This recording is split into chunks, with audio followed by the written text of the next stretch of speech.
Welcome to the Marvel Rivals Hardcore Ranked Challenge.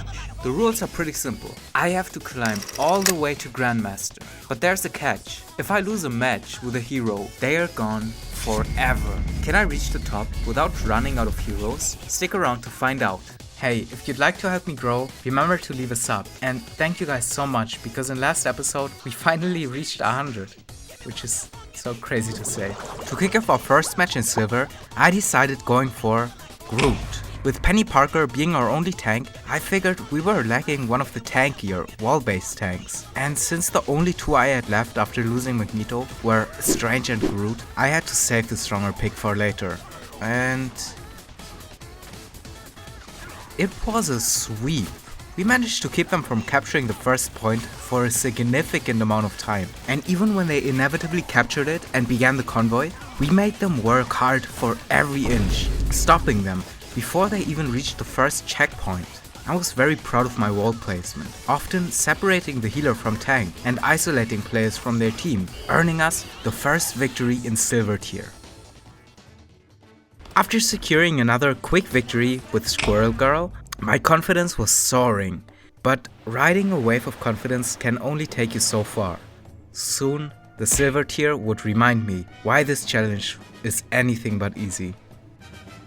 Take this match for example. Same thing as earlier, I was filling in as Groot to make up for a traditional tank.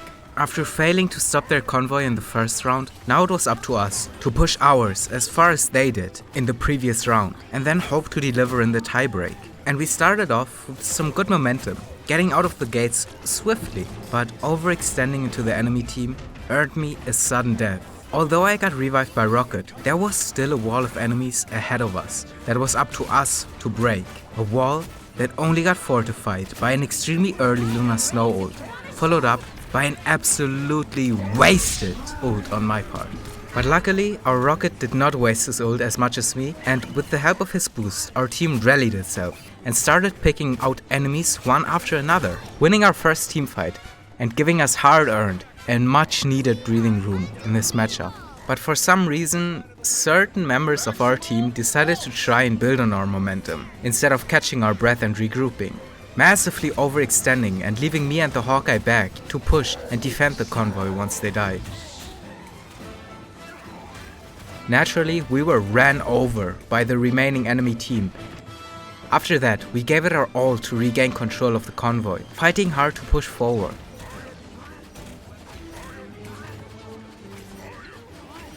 But our efforts were left in vain. With Groot gone, Doctor Strange was our only wall-based tank left in the roster. Mind you, we were still in Silver 3. Although Squirrel Girl was able to get us out of Silver 3 and halfway through Silver 2 with a couple more victories, we lost her soon after with another grueling defeat.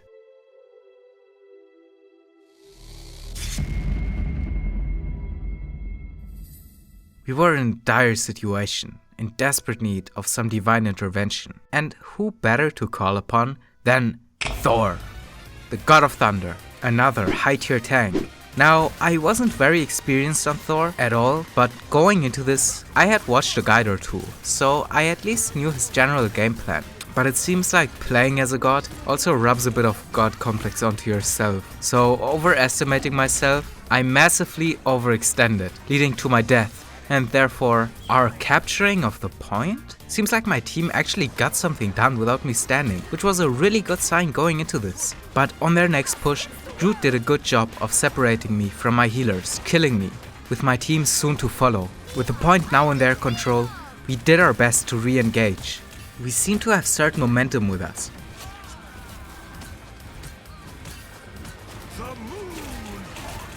And although my ult didn't land like it maybe should, it did a good job at establishing ourselves on the point once again.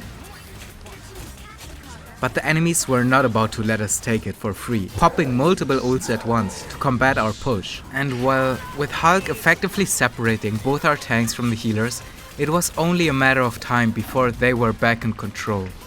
And with them at close to 100%, we did not have the necessary time to re-engage. So now it was up to us to perform in the second round of the best of 3.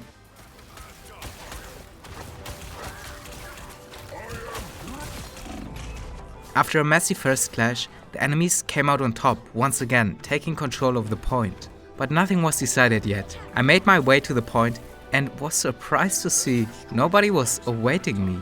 And just like that, I stole the point from them. This was a massive blunder by the enemies. And if we could properly capitalize off it, we'd be in a very favorable position. Soon, 2 tanks would arrive to take back what was once theirs. But one wasted ult later, I'm starting to see a pattern here. We were still in control.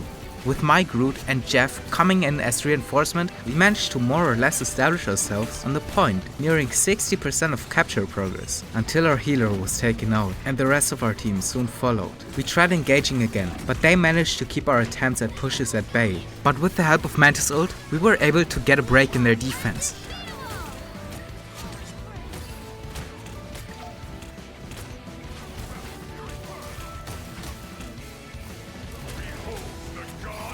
And look at that, 1 kill, that's more than 0. But you know what's more than 1 kill?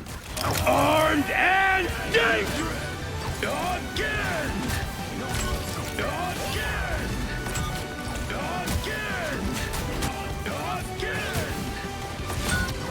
Again! Again!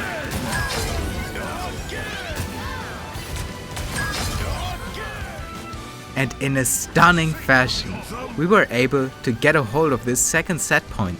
But the question remained, would we be able to maintain this performance in our tiebreak match? Momentum and confidence were definitely on our side. Pushing into the zone, both our teams went clashing head to head. Everybody wanted to be part of this epic showdown, especially our healers, who decided to kickstart their careers as professional DPS, going down first. Maybe to the detriment of our team, since that left me vulnerable to Iron Man's oppressive attacks, pushing me out of the zone, forcing me to make the decision, either retreat or die. But I didn't even have to decide, cause Jeff seemed to have decided for me.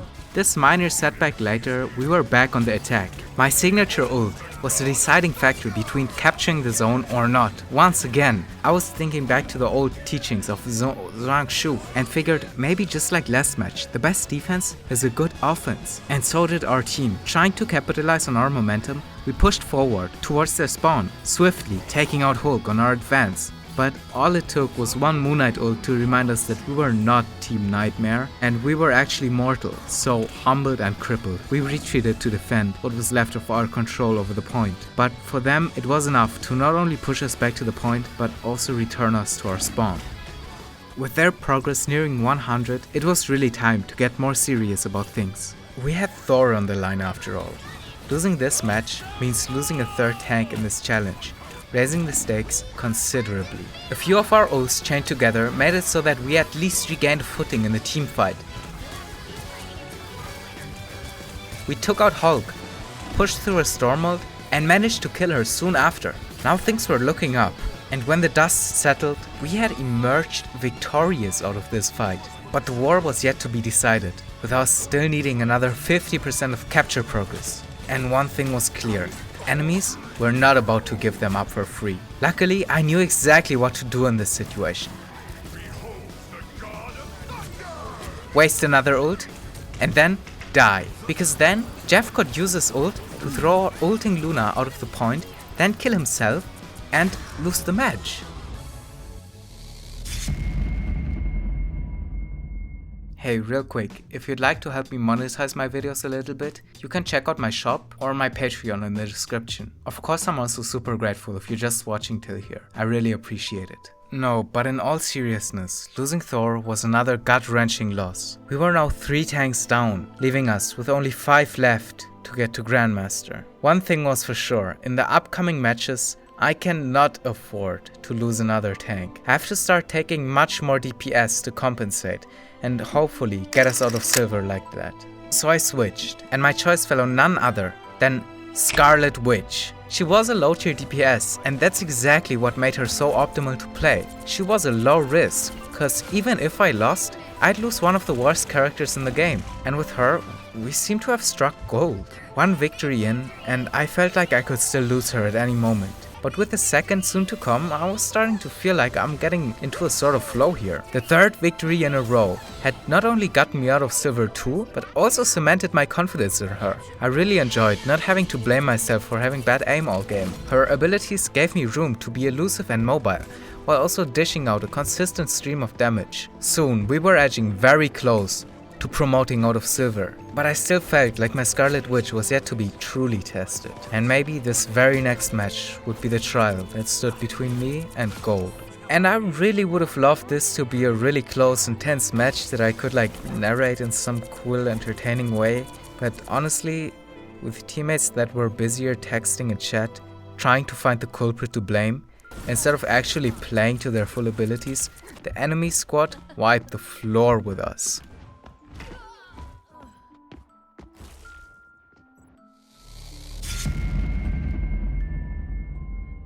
But there was one positive in it. My Chrono Shield was fully charged, meaning we did lose a character, but we didn't lose any ranking points for it. And we were still one win away from making it into gold. Feeling agitated and impatient, I risked it all, going with my best character, Magic, to help get me over this last hurdle. I did what I do best on Magic, thoughtfully engage and try to bully tanks with her massive damage, while not overextending and risking death. And we quickly not only established control of the point, but also managed to keep the enemy at bay inside their spawn area. They fought valiantly to get out of it, but we managed to stall well, racking up percentages on the capture progress. Until I found myself isolated from my team, frozen by a Luna and quickly sent back to the spawn, giving the enemies an opportunity to advance their push to the point. But when I came back, I was surprised to see my team putting up a real fight. Once I got there, I made quick work of low HP Storm and Jeff, and so we answered the enemy's attack with an even stronger defense. But it seemed like this failed advance had given them a taste of what could be if properly executed, and so awakened their team-fighting spirit. One Storm ult to take out half our team and leave the rest at low HP was what it took for them to seize the opportunity to push once more. This time, it was successful. But we weren't out of it yet. We just had to return to our form from the early game, meaning united and thoughtful approaches. Which I did not deliver on my first attempt. But I knew my mistake and was not about to make it again. There was no need to be hasty. We had built a substantial lead, so we could afford to spare the time to gather ourselves. I thought the key here is timing and a good engage, and surely my ult would be a good asset to have as well.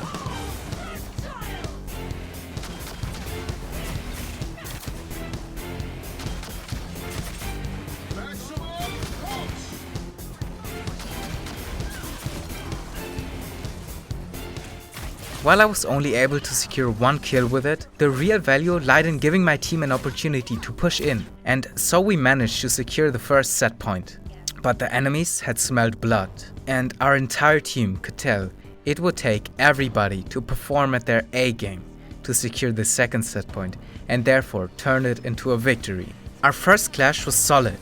I was able to take out the tank, but when faced with two flying DPS that were out of my range, I was helpless. While our team didn't manage to take the point yet, they managed to stay in it long enough for me to return into the battle. Just in time for my team to die and me trace their footsteps right after. But there was an upside. I had ult ready, and if I could get half the value out of it than last time, surely we're looking at a promising attack. With my team taking out half the enemies before I got there and me popping ult to secure the rest, we managed to take control over the point pretty smoothly. But maybe I should have held on to my ult just a bit longer, cause them portaling behind us took our whole team off guard.